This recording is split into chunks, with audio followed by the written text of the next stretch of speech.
Hello, folks. Good evening. It's time for the Friday Nuggets. Today, we are recording this video to share with you the importance of having the right power team. Michael Jordan did say, talent can help you win a game or get some points, but if you have the right teamwork and the intelligence, that'll help you win championships. Similarly, the power team is with the right skill sets is what will help you take and win more projects. The power team can either make or break a deal. You don't need to know all the skills that are required. You need to know what skills you need at what stage. If you know that much, you could leverage the skills of other experienced people. Now, you can either call these experienced people as consultants or contractors. They come on board and they help you with that specific piece of the puzzle. So, this practice of leveraging other people's experience is what business owners and investors do. Yes, I am referring to the cash flow quadrant of Robert Kiyosaki. I've always been stressing upon the fact that relationships play a very important and a vital role when it comes to property and real estate business.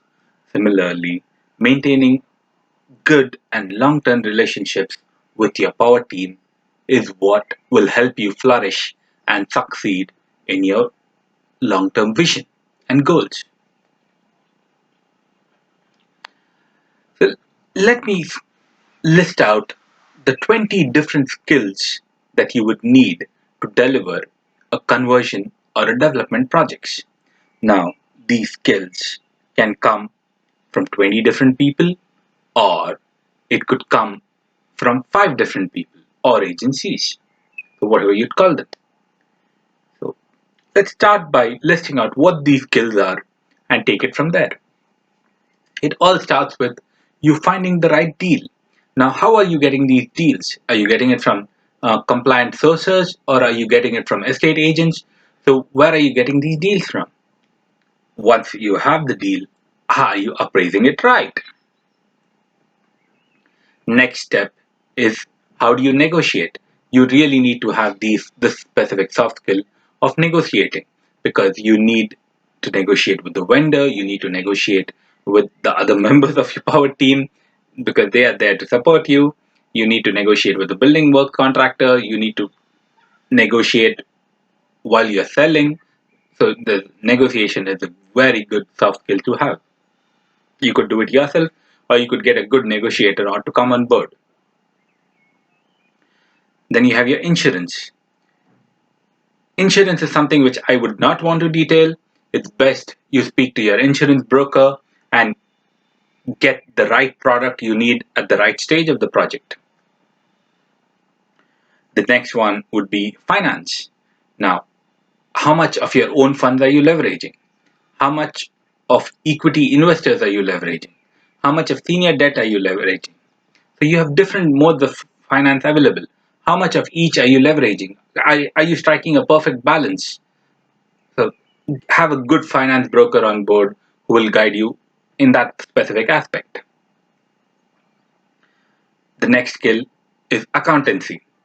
Your accountant is skilled and knowledgeable to give you advice on the best and the most tax efficient structure for your project and how you're going to take it forward, especially the way you're building your SPV and the way you're exiting from the SPV. So when you explain that to him, he's the one who will do it for you, he or she. The next is legals, the solicitor. Solicitors are the ones who will document everything that you've agreed verbally through communications into an actual legally binding document. They are the ones who will go through contracts. Now, you will have something with the financing company, you will have something with your equity investors, you'll have the agreements with vendors. So, all of this will be documented, and by them, it's their responsibility. So you need to have the right solicitor by your side. So now you have actually stepped into the game and you own the asset. So this is where your architect comes into picture. These architects are the ones that will take your concept and put it out as the actual scalable plans. So once you have your architecture, you have your concept decided, next comes your planning consultants. They are the ones who will get you the approval for your concept and design from the local council. They get you the permission to build. The next in the game, in the dance, is structural engineers. They are the ones who decide the structural members required for, and how does your building structure actually stand? What are the load bearing members? They have their technical elements to decide. Now, these inputs have to be validated by building regulations inspector. Guys, the building regulations inspector comes in a long way. They start from approving the detailed design, then comes the approving the actual works. They inspect each stage of the work, and then they are the ones who sign off, and those signed off certificates is what goes in as part of your warranty documents. The next, once you have the detailed drawing, is your quantity survey. They help you create the whole tender package. So when you issue out this tender package to building works contractors, that's where you'll be able to get a quote and then price it and work on it. So once you have decided on your building work contractor and you're about to start works on site, you need to have your CDM and your HSE in place. So can you do it yourself, or do you want to leverage the experience of people in that? Next comes your quality, QA and QC, quality assurance and quality checks. Your logistics plan for your site, for the movement on site, for movement of storage of materials. How are you doing it all on site? You've gone through the whole step, you've built out, you've almost at the finishing stage of your project, and that's when you need to have your warranties. So, your, like I said, building regs and your insurance broker will help you get the right product. When you submit all your documents, you get your 10-year warranties, the NHBC warranties. So, with all of this, you've prepared your product. Now, this product has to be marketed.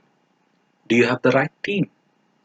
That is that team in-house, or do you want to leverage the local estate agents? So, it could be the estate agent who bought you the deal in the first place. So, you leverage. Depending on what your exit strategy is, if you want to hold, and you need to have the right management systems in place. If your exit strategy is to sell, then are you selling the whole freehold, or are you keeping the freehold with you? So irrespective, you need to have all those systems in place, and you need to have the right advice at the right time.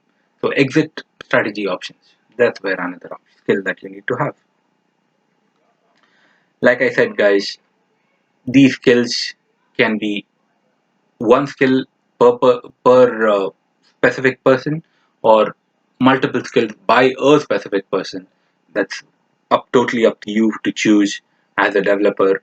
And some of these skills you might have within you and you are bringing to the table. But the important element that you need to remember is leverage. You don't need to do it all, you just need to leverage.